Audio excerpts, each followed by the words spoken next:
students, today we will study about the Paleolithic age.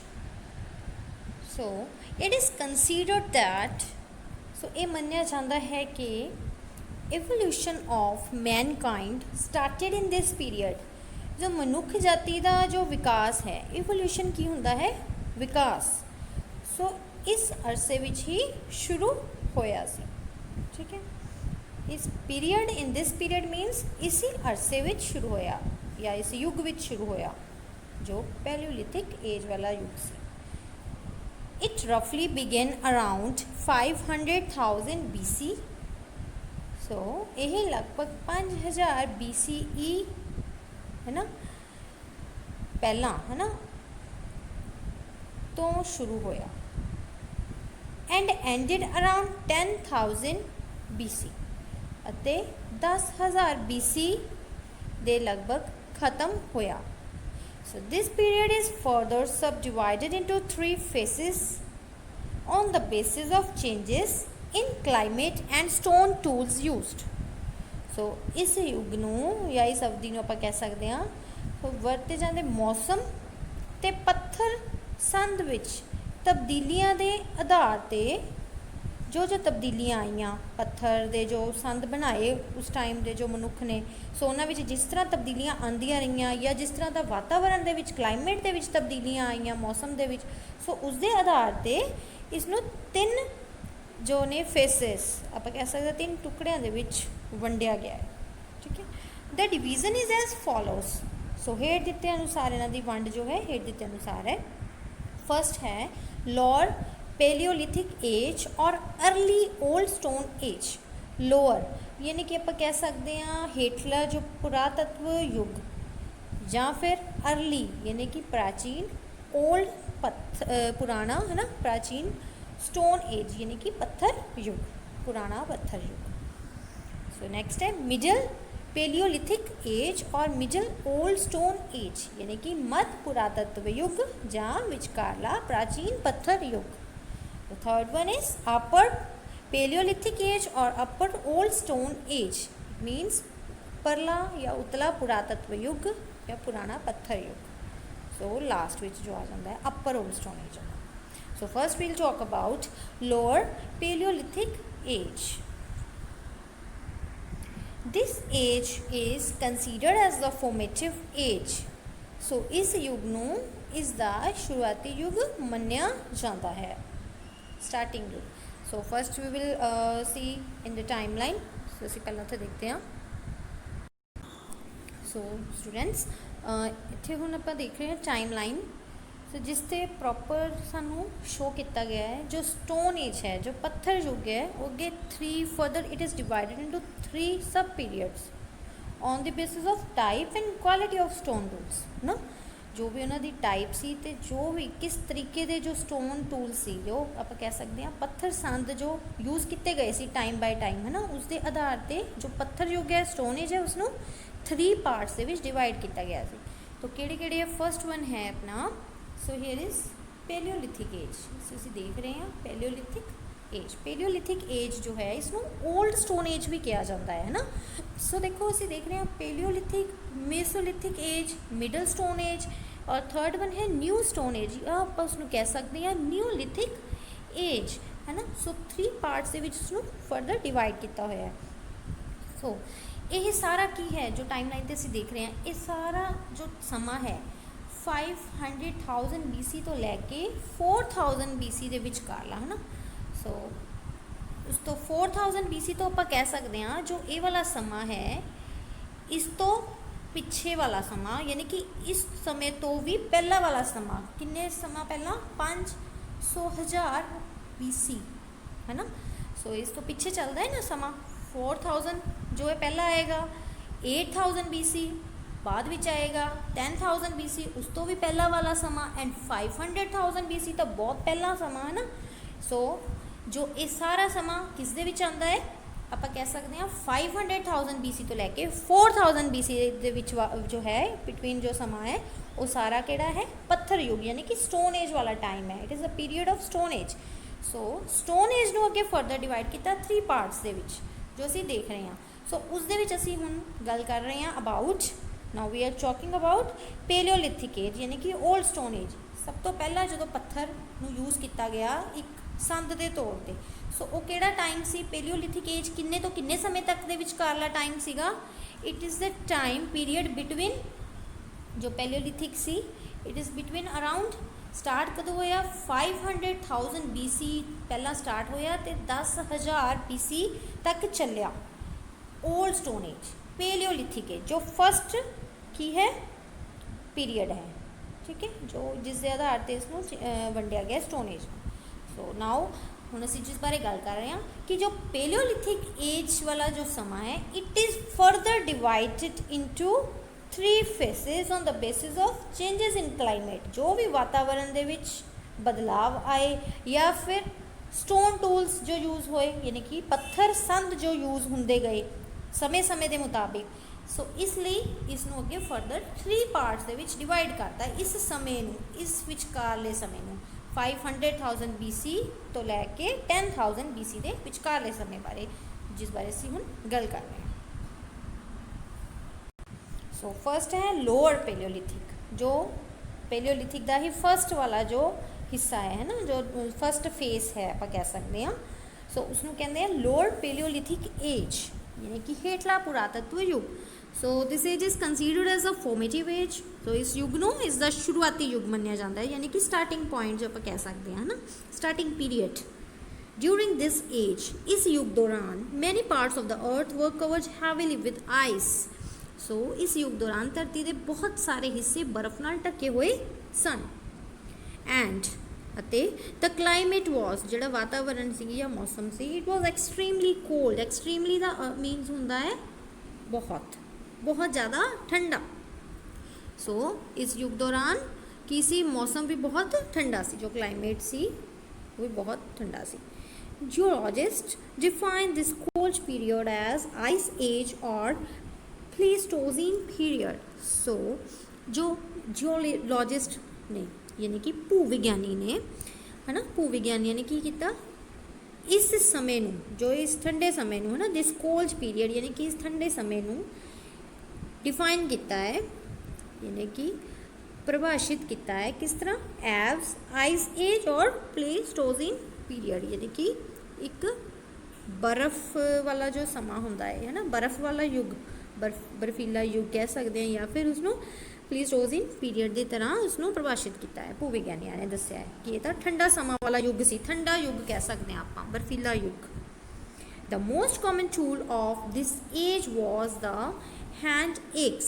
सो इस युग में सब तो आम जो वरत्या जाने वाला संद सी वो किहड़ा सीगा, हैंड एक्स यानी कि हत्थां वाली जो कुहाड़ी होंदी है ना, हत्थ वाली छोटी कुहाड़ी होंदी है, वो वाली जो सब तो ज़्यादा यूज़ की जाती सी। पर वो जी कुहाड़ी सी, ये चीज़ का आप याद रखिए कि यही पत्थर की बनी हुई सी। क्यों?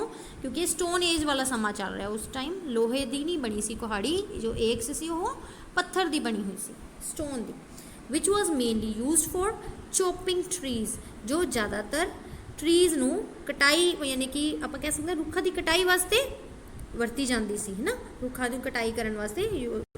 सो रुखा की कटाई करने लई अते एंड हंटिंग एनीमल्स ते जानवरों का शिकार करने लई वरते जाते सन। For these tools are also known as choppers. So इस जो ये संद सी उन्होंने जोड़े संद हैं उन्होंने चॉपर्स भी कहा जाता है। चॉपर्स यानी कि आप कह सकते हैं छोटी कुहाड़ी। क्यों कहा जाता है? क्योंकि रुखा की कटाई करने लई ते शिकार जानवरों का जो शिकार है उन्होंने लिए वरते जाते सन। सो इन इंडिया, भारत विच these tools were mainly found in Punjab and on the banks of river Narmada in Madhya Pradesh. So कहते कि भारत विच जिहड़े ये संद ने ज़्यादातर वेखे जाते हैं पंजाब दे विच वेखे जाते हैं अते banks of river Narmada, Narmada नदी के किनारियां ते किहड़ी जगह मध्य प्रदेश दे विच उत्थे वेख्या जाता है ये वाले संदां नूं, जिहड़े संद ने टूल्स ने। सो नैक्सट अपने को middle palaeolithic age. So middle विचकारली मध्य जो पेलियोलिथिक एज का ही असी पहला लोअर फर्स्ट वाला जो युग सी, है ना, lower Palaeolithic age early old stone age बारे पढ़िया सी। सो हुण इसदे ही जो विचकारला समा है उस समय दौरान की चेंजेस आईयां उस बारे पढ़ांगे। The main tools of this period were the different types of borers and scrapers. So कहते कि जो मुख जो संद सी इस युग के दौरान ਜਿਹੜੇ ਵਰਤੇ ਜਾਂਦੇ ਸਨ ਉਹ ਕੀ ਸਨ, डिफरेंट टाइप्स यानी कि ਵੱਖ-ਵੱਖ प्रकार के बोरर्स मतलब ਆਪਾਂ ਕਹਿ ਸਕਦੇ ਹਾਂ पत्थर तो बनया हुंदा है, एक मशक वर्गा संद हुंदा है बोरर जो, पर बनया हुंदा पत्थर तो है ना, जिवें जिस तरह असीं कहंदे हां ड्रिल मशीन हुंदी है बोरर कहा जाता है, तो उस तरह दे ही जो संद सी उस नाल दे ही जो इस समय दौरान वरते जाते सन। एंड स्क्रैपर्स आप कह सकते हैं रंधा, पत्थर तो बने हुए जो पत्थर का ही बनया हुंदा रंधा है ना, वो वरत्या जाता सी जो कि पत्थर का बनया हुंदा सी। So these tools have been found from different places in India. So ये वाले जोड़े टूल्स ने जो संद ने ये भी इंडिया के यानी कि भारत के अलग अलग थावां ते वेखे गए हैं। दैट इंक्लूड दी जिस तरह के आप कह सकते हैं banks of river Narmada in Madhya प्रदेश की जी नदी है नर्मदा नदी के किनारियां ते है ना मध्य प्रदेश के विच, and the Son valley in Punjab valley यानी कि घाटी जो पंजाब की सोन घाटी है उत्थे वेखे जाते हैं। सो थर्ड वन है अपना नेक्स्ट अपर पेलियोलिथिक एज यानी कि उतला है ना, जो आप कह सकते हैं कि अखीरला जो पड़ाव पेलियोलिथिक एज का है ना, मध्य तो बाद अपर पेलियोलिथिक एज, हूँ इस टाइम भी कोई समय भी बहुत चेंजिस आई हैं पढ़ांगे। So upper palaeolithic age is the final phase of the ice age. So कहते कि जो अपर पेलियोलिथिक एज जो है ये फाइनल फेज है यानी कि अखीरला पड़ाव है आइस एज का, बर्फ वाले युग का, क्योंकि आप पिछे पढ़िया सी जो फस्ट पेलियोलिथिक एज का जो फस्ट वाला सी लोअर पेलियोलिथिक एज और early old age stone age, उस असीं देखा सी कि उसनों जियोलॉजिस्ट ने डिफाइन किया सी कि उस पीरियड नूं cold period as a cold period, और आप कह सकते हैं आइस एज है ना कि बर्फ़ वाला युग। तो ये जो अपने पेलियोलिथिक का ही लास्ट वाला युग जो है अखीरला समा इस एज का इस युग का अपर पेलियोलिथिक एज दौरान ये लास्ट पड़ाव होने करके this age ends just at the onset of agriculture. So एक इस पड़ाव दौरान होर क्या होया कि यह खेतीबाड़ी के शुरुआती का दौर सी कि इस एक तो यह अपर पेलियोलिथिक का अखीरला पड़ाव सी ते इस टाइम खेतीबाड़ी की भी शुरुआत हो चुकी सी, ठीक है, बिल्कुल शुरुआत ते ही सी खेतीबाड़ी की। सो नेक्स्ट है wonderful to know these are the stone tools, असीं देख रहे हैं स्टोन टूल्स। सो ये कुछ है पेलियो मीनस ओल्ड, जो असीं पेलियो पढ़िया है वर्ड पेलियो स्टोन एज का जो फस्ट वाला जो पहला युग है पेलियोलिथिक वाला, उहदे विचों जो पेलियो वर्ड है उसका मीन है अर्थ है ओल्ड यानी कि पुराना। मेसो मीनस मिडल, मेसोलिथिक जो असी पढ़िया सी उहदे विच जो मैसो वर्ड है उसका मीन है मिडल विचकारला मध। And neo NEO neo it मीनस new नवा, तो न्यूलिथिक जो वर्ड आप देखा है उस तो ही बनया है न्यूलिथिक न्यू यानी कि नवा। So next lithic comes from the Greek word lithos meaning stone. जो लिथिक नाल इस लग्या हुआ वर्ड पेलियो के नाल लिथिक वर्ड जो असीं लगाने तो जो लिथिक वर्ड है उसका मीन है लिथोस तो आया, उसका जो वर्ड है वो लिथोस तो पिया है वर्ड, तो लिथोस का मीनिंग है स्टोन यानी कि पत्थर। सो इस तरह पेलियोलिथिक यानी कि पत्थर युग आप इसनों कह देता है। सो दिस इज तो स्टोन टूल्स ने स्टोन तो ही यानी कि संद जो बने ने पत्थर संद ने उन्होंने फोटो। ड्यूरिंग दिस एज यानी कि इस अरसे के दौरान ही द क्लाइमेट चेंज्ड ड्रामेटिकली। सो कहते कि इस अरसे दौरान की होया कि मौसम दे विच नाटकी ढंग नाल तब्दीली आई, ड्रामेटिकली यानी कि नाटकी ढंग नाल चेंज यानी कि तब्दीली आई। From cold it became warm यानी कि ठंडे तो यह गर्म हो गया। सो जिस तरह कि असी पढ़िया कि जो फस्ट स्टोन एज का जो पहला वाला पड़ाव है जो फस्ट फेज सी वो पेलियोलिथिक एज उसनों कहा गया सी या उसनों कहा जाता सी एक होर नाम नाल उसनों जाना जाता सी जो अपने जियोलॉजिस्ट ने डिफाइन किया सी एज अ कोल्ड पीरियड और एज अ आइस एज है ना। लोअर पेलियोलिथिक एज का जो सी पेलियोलिथिक का ही जो फस्ट वाला सी लोअर, सो उसनों आइस एज की तरह किया गया सी क्योंकि उदों बहुत ज़्यादा ठंड सी, सर्दी वाला क्लाइमेट रहिंदा सी है ना, ठंड वाला क्लाइमेट। ਸੋ ਡਿਊਰਿੰਗ ਅਪਰ ਪੈਲੀਓਲਿਥਿਕ ਏਜ ਜਿਸ ਬਾਰੇ ਅਸੀਂ ਹੁਣ ਗੱਲ ਕਰ ਰਹੇ ਹਾਂ, ਸੋ ਇਸ ਨੂੰ ਕੀ ਕਹਿੰਦੇ, ਕਲਾਈਮੇਟ ਇਸ ਦੇ ਵਿੱਚ ਨਾਟਕੀ ਢੰਗ ਨਾਲ ਇਸ ਦੇ ਵਿੱਚ ਬਦਲਾਵ ਆਇਆ ਮੌਸਮ ਵਿੱਚ, ਸੋ ਇਸ ਲਈ ਇਸ ਨੂੰ ਕੀ ਕਿਹਾ ਗਿਆ, ਇਹ ਇਸ ਸਦੀ ਦੇ ਦੌਰਾਨ ਕੀ ਹੋਇਆ ਕਿ ਜੋ ਠੰਡੇ ਤੋਂ ਗਰਮ ਹੋ ਗਿਆ ਇੱਕਦਮ, ਜੋ ਕਲਾਈਮੇਟ ਹੈ ਸਰਦੀ ਤੋਂ ਉਸ ਦੇ ਵਿੱਚ ਗਰਮੀ ਦੇ ਵਿੱਚ ਬਦਲ ਗਿਆ, ਗਰਮੀ ਵਾਲੇ ਮੌਸਮ ਦੇ ਵਿੱਚ। ਸੋ ਦ ਟੂਲਸ ਯੂਜ਼ਡ ਬਾਈ ਹਿਊਮਨਸ, ਜੋ ਸੰਦ ਮਨੁੱਖਾਂ ਦੁਆਰਾ ਵਰਤੇ ਜਾਂਦੇ ਸਨ ਡਿਊਰਿੰਗ ਦਿਸ ਏਜ, ਇਸ ਅਰਸੇ ਦੌਰਾਨ, ਉਹ ਕੀ ਸਨ, ਵਰ ਬਲੇਡਸ ਯਾਨੀ ਕਿ ਪੱਤੀਆਂ ਹੋ ਗਈਆਂ, ਐਂਡ ਬੁਰਿਨਸ ਮੀਨਸ ਤਾਂਬੇ ਉੱਤੇ ਖੁਦਾਈ ਕਰਨ ਵਾਲੇ ਜੋ ਔਜ਼ਾਰ ਹੁੰਦੇ ਨੇ ਨਾ, ਉਹਨਾਂ ਨੂੰ ਬੁਰਿਨ ਕਿਹਾ ਜਾਂਦਾ ਹੈ। ਸੋ ਬੁਰਿਨਸ ਹੋ ਗਏ ਵਾਲੇ ਔਜ਼ਾਰ ਜਿਹੜੇ ਸੀਗੇ ਉਹ ਵਰਤੇ ਜਾਂਦੇ ਸਨ ਇਸ ਸਮੇਂ ਦੌਰਾਨ, ਪਰ ਬਣੇ ਕਿਹਦੇ ਹੁੰਦੇ ਸੀ, ਉਹ ਪੱਥਰ ਦੇ, because we are talking about the stone age ਨਾ, ਸੋ ਸਟੋਨ ਦੇ ਹੀ ਬਣੇ ਹੁੰਦੇ ਸਨ, ਪੱਥਰ ਦੇ ਹੀ ਬਣੇ ਹੁੰਦੇ ਸਨ ਔਜ਼ਾਰ। ਡਿਸਕਵਰੀ ਆਫ ਫਾਇਰ ਮੀਨਸ ਅੱਗ ਦੀ ਖੋਜ ਡਿਊਰਿੰਗ ਦਿਸ ਪੀਰੀਅਡ। ਸੋ ਇਸ ਅਰਸੇ ਦੌਰਾਨ ਅਰਲੀ ਹਿਊਮਨਸ, ਜੋ ਮੁੱਢਲੇ ਮਨੁੱਖ ਜੋ ਨੇ, ਲਰਨਡ ਟੂ ਲਾਈਟ ਫਾਇਰ। ਸੋ ਜੋ ਇਸ ਅਰਸੇ ਦੌਰਾਨ ਕਹਿੰਦੇ ਕਿ ਮੁੱਢਲੇ ਮਨੁੱਖਾਂ ਨੇ ਅੱਗ ਬਾਲਣਾ ਸਿੱਖਿਆ। It was one of the greatest discoveries made by early humans. ਇਹ ਮੁੱਢਲੇ ਮਨੁੱਖਾਂ ਦੁਆਰਾ ਕੀਤੀ ਗਈ ਇੰਨੀਆਂ ਸਾਰੀਆਂ ਖੋਜਾਂ ਵਿੱਚੋਂ ਸਭ ਤੋਂ ਮਹਾਨ ਜਿਹੜੀ ਖੋਜ ਸੀ, ਸਭ ਤੋਂ ਵੱਡੀ ਖੋਜ ਸੀ ਇਹ ਵਾਲੀ ਖੋਜ। ਕਿਸ ਦੀ ਖੋਜ? ਫਾਇਰ ਦੀ, ਅੱਗ ਦੀ ਖੋਜ ਕਰਨੀ। So it was one of the greatest discoveries. So early humans knew about fires. So ਮੁੱਢਲੇ ਮਨੁੱਖਾਂ ਨੂੰ ਅੱਗ ਬਾਰੇ ਪਤਾ ਸੀ। ਦੇ ਸੋ ਨੈਚੁਰਲ ਫਾਇਰਸ, ਉਹਨਾਂ ਨੇ ਕੁਦਰਤੀ ਅੱਗ ਦੇਖੀ ਹੋਈ ਸੀ, ਸਚ ਐਸ ਜਿਵੇਂ ਕਿ ਆਪਾਂ ਕਹਿ ਸਕਦੇ ਹਾਂ ਫੋਰੈਸਟ ਫਾਇਰਸ, ਜਿਵੇਂ ਜੰਗਲਾਂ ਨੂੰ ਅੱਗ ਲੱਗ ਜਾਂਦੀ ਹੈ ਨਾ, ਉਸ ਤਰ੍ਹਾਂ ਜੰਗਲਾਂ ਵਾਲੀ ਅੱਗ ਵੇਖੀ ਹੋਈ ਸੀ। But they did not know how to light a fire on their own. ਪਰ ਉਹਨਾਂ ਨੂੰ ਇਹ ਨਹੀਂ ਪਤਾ ਸੀ ਕਿ ਆਪਣੇ ਆਪ ਅੱਗ ਕਿਵੇਂ ਬਾਲੀ ਦੀ ਹੈ ਨਾ, ਇਸ ਬਾਰੇ ਉਹ ਨਹੀਂ ਜਾਣੂ ਸਨ। ਅੱਗ ਉਹਨਾਂ ਨੇ ਜ਼ਰੂਰ ਵੇਖੀ ਸੀ, ਪਰ ਅੱਗ ਨੂੰ ਬਾਲਣਾ ਨਹੀਂ ਸੀ ਆਉਂਦਾ ਉਹਨਾਂ ਨੂੰ। ਸੋ ਇੱਥੇ ਅਸੀਂ ਪਿਕਚਰ ਦੇਖ ਰਹੇ ਹਾਂ early humans using fire. So next topic ਹੈ how did humans learn to light a fire. So ਮਨੁੱਖਾਂ ਨੇ ਕਿਵੇਂ ਅੱਗ ਨੂੰ ਬਾਲਣ ਬਾਰੇ ਸਿੱਖਿਆ, ਵੀ ਕਿਸ ਤਰ੍ਹਾਂ ਸਿੱਖਿਆ। ਪਰਹੈਪਸ ਯਾਨੀ ਕਿ ਸ਼ਾਇਦ two stones were rubbed together producing sparks।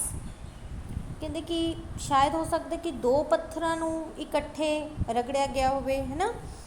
So rubbed together producing spark ਯਾਨੀ ਕਿ ਚੰਗਿਆੜੀਆਂ ਨੂੰ ਜੋ ਹੁੰਦੀਆਂ ਨੇ ਉਹਨਾਂ ਨੂੰ ਪੈਦਾ ਕਰਨ ਲਈ ਦੋਨਾਂ ਨੂੰ ਇਕੱਠਿਆਂ ਰਗੜਿਆ ਗਿਆ ਹੋਵੇ। And the sparks fell on some dry leaves lying nearby। ਅਤੇ ਜਿਹੜੀਆਂ ਚੰਗਿਆੜੀਆਂ ਨੇ ਉਹ ਨੇੜਲੇ ਕੁਝ ਸੁੱਕੇ ਪੱਤਿਆਂ ਉੱਤੇ ਡਿੱਗ ਗਈਆਂ ਸਨ, ਹੋ ਸਕਦਾ ਇਸ ਤਰ੍ਹਾਂ। ਔਰ ਪਰਹੈਪਸ ਜਾਂ ਸ਼ਾਇਦ ਲਾਈਟਨਿੰਗ ਸਟਰਕ ਅ ਟਰੀ, ਸ਼ਾਇਦ ਇੱਕ ਦਰਖਤ 'ਤੇ ਜਿਹੜੀ ਆਪਾਂ ਕਹਿ ਸਕਦੇ ਹਾਂ ਬਿਜਲੀ ਉਹ ਟਕਰਾਈ, ਹੈ ਨਾ, ਦਰਖਤ ਦੇ ਨਾਲ ਸਟਰਕ ਕੀਤੀ ਯਾਨੀ ਕਿ ਟਕਰਾਈ। And it went up in flames, ਅਤੇ ਇਹ ਅੱਗ ਦੀਆਂ ਲਪਟਾਂ ਵਿੱਚ ਚੜ੍ਹ ਗਿਆ ਜੋ ਟਰੀ ਹੈ ਨਾ, ਉਸ ਨੂੰ ਅੱਗ ਲੱਗ ਗਈ, ਇਸ ਤਰ੍ਹਾਂ ਹੋ ਸਕਦਾ ਹੈ। ਸੋ ਅਰਲੀ ਹਿਊਮਨਸ ਸੂਨ ਡਿਸਕਵਰਡ ਦੈਟ, ਜੋ ਮੁੱਢਲੇ ਮਨੁੱਖਾਂ ਨੇ ਜਲਦੀ ਹੀ ਕਹਿੰਦੇ ਪਤਾ ਲਗਾ ਲਿਆ ਕਿ ਦੇ ਕੁਡ ਯੂਜ਼ ਫਾਇਰ, ਉਹ ਅੱਗ ਦੀ ਵਰਤੋਂ ਕਰ ਸਕਦੇ ਨੇ ਕਿਸ ਤਰ੍ਹਾਂ, to keep themselves warm in cold, ਆਪਣੇ ਆਪ ਨੂੰ ਠੰਡ ਦੇ ਵਿੱਚ ਗਰਮ ਰੱਖਣ ਲਈ, ਹੈ ਨਾ। ਸਰਦੀ ਦੇ ਵਿੱਚ, ਸਰਦੀ ਤੋਂ ਆਪਾਂ ਕਹਿ ਸਕਦੇ ਹਾਂ ਸਰਦੀ ਤੋਂ ਖੁਦ ਨੂੰ ਬਚਾਉਣ ਲਈ ਉਹਨਾਂ ਨੇ ਸਿੱਖ ਲਿਆ। ਐਂਡ ਟੂ ਸਕੇਅਰ ਅਵੇ ਵਾਈਲਡ ਐਨੀਮਲਸ, ਅਤੇ ਜੰਗਲੀ ਜਾਨਵਰਾਂ ਨੂੰ ਡਰਾਉਣ ਲਈ, ਸੋ ਜੰਗਲੀ ਜਾਨਵਰਾਂ ਨੂੰ ਡਰਾਉਣ ਲਈ ਵੀ ਕਰ ਸਕਦੇ ਹਨ। ਕਿਸ ਨੂੰ ਯੂਜ਼, ਕਿਸ ਦੀ ਵਰਤੋਂ ਕਰ ਸਕਦੇ ਹਨ? ਅੱਗ ਦੀ। ਸੋ ਦੇ ਡਿਸਕਵਰਡ ਦੈਟ, ਸੋ ਉਹਨਾਂ ਨੇ ਖੋਜ ਕੀਤੀ ਕਿ ਦ ਫਲੈਸ਼ ਆਫ ਐਨੀਮਲਸ, ਜੋ ਫਲੈਸ਼ ਕੀ ਹੁੰਦਾ ਹੈ? ਜਾਨਵਰਾਂ ਦਾ ਮਾਸ, ਹੈ ਨਾ। ਫਲੈਸ਼ ਆਫ ਐਨੀਮਲਸ ਯਾਨੀ ਕਿ ਜਾਨਵਰਾਂ ਦਾ ਮਾਸ ਜਿਹੜਾ ਹੈ, tasted better when heated on fire, ਉਹ ਹੋਰ ਵੀ ਸਵਾਦਿਸ਼ਟ ਹੋ ਸਕਦਾ ਹੈ ਜੇਕਰ ਉਸਨੂੰ ਅੱਗ 'ਤੇ ਪਕਾਇਆ ਜਾਵੇ, ਹੈ ਨਾ, ਅੱਗ 'ਤੇ ਬਾਲਿਆ ਜਾਵੇ। ਐਂਡ ਲਰਨਡ ਕੁਕਿੰਗ, ਅਤੇ ਇਸ ਤਰ੍ਹਾਂ ਉਹਨਾਂ ਨੇ ਖਾਣਾ ਬਣਾਉਣਾ ਸਿੱਖ ਲਿਆ। ਸੋ ਇਸ ਤਰੀਕੇ ਨਾਲ ਖੁਦ ਵਾਸਤੇ ਉਹਨਾਂ ਨੇ ਇਸ ਤਰ੍ਹਾਂ ਸੋਚਿਆ ਅਤੇ ਇਸ ਤਰ੍ਹਾਂ ਉਹਨਾਂ ਨੇ ਬਹੁਤ ਕੁਝ ਸਿੱਖ ਲਿਆ, ਕਾਫੀ ਤਰੱਕੀ ਕਰ ਲਈ। ਸੋ ਨੈਕਸਟ ਹੈ ਦੀ ਮੈਸੋਲਿਥਿਕ ਏਜ। ਮੈਸੋਲਿਥਿਕ ਏਜ ਯਾਨੀ ਕਿ ਜੋ ਅਸੀਂ ਦੇਖਿਆ ਸੀ ਟਾਈਮ ਲਾਈਨ 'ਤੇ ਕਿ ਪੈਲੀਓਲਿਥਿਕ ਤੋਂ ਬਾਅਦ ਜੋ ਸੈਕਿੰਡ ਵਾਲਾ ਹੈ ਵਿਚਕਾਰਲਾ ਸਟੋਨ ਏਜ ਦਾ ਸੈਂਟਰਲ ਵਾਲਾ ਮੱਧ ਵਾਲਾ ਯੁੱਗ, ਉਹ ਹੈ Mesolithic age. Mesolithic age started around 10,000 BC and ended around 8,000 BC. सो मध्ययुग लगभग 10,000 BC तो शुरू होया ते लगभग 8,000 BC ते समाप्त होया सी, यानी कि 10,000 तो लैके 8,000 ਦੇ ਵਿਚਕਾਰਲਾ ਸਮਾਂ। सो ਅਸੀਂ ਇੱਥੇ ਟਾਈਮਲਾਈਨ ਦੇ ਵਿੱਚ ਦੇਖ ਰਹੇ ਹਾਂ। So this is the mesolithic age, mean stone age ਦਾ ਜੋ ਮਿਡਲ ਸਟੋਨ ਏਜ ਆਪਾਂ ਕਹਿ ਸਕਦੇ ਹਾਂ, ਵਿਚ ਇਜ਼ ਅਰਾਊਂਡ 10,000 BC ਤੋਂ ਲੈ ਕੇ 8,000 BC ਦੇ ਵਿਚਕਾਰਲਾ ਸਮਾਂ। ठीक है, सो ये टाइमलाइन तो अपन दसिया होया है। फर्स्ट पैलियोलिथिक सी, जिस बारे असी पढ़ लिया। सो नैक्सट है Mesolithic age, middle stone age. ठीक है, सो असी कह सकते हैं मध्य पत्थर युग, है ना, स्टोन एज का ही विचकारला समा। So the climate changed and became dry. So इस अरसे दौरान की होया, मौसम बदल गया ते खुश्क ते गर्म हो गया। ड्राई एंड वार्म, ड्राई भी यानी कि खुश्क भी हो गया तो वार्म यानी कि गर्म भी हो गया। Humans of this age developed small sharp pointed stone tools called microliths. So इस युग के मनुखा ने छोटे, स्मॉल यानी कि छोटे, शार्प तिखे, पॉइंटेड स्टोन टूल्स संकेत पत्थर दे सन, है ना, जो किसी चीज़ का संकेत दसदे ने, पॉइंटेड होंदे ने अगों। सो उस तरह के संद उन्होंने विकसित किए, जिन्होंने दे आर कॉल्ड माइक्रोलिथ्स, जिन्होंने माइक्रोलिथ्स कहा जाता है। Wonderful to no. सो असीं इत्थे देख रहे हैं माइक्रोलिथ्स टूल्स, इस समय दे जो टूल्स संद जो वरते जाते सन वो ने माइक्रोलिथ्स, इन्हों माइक्रोलिथ कहा जाता है, ये वाले संद जो ये टूल्स ने, संद ने। So microliths are found in many parts of India. So जो माइक्रोलिथ्स ने ये देश के कई हिस्सों के पाए गए हैं।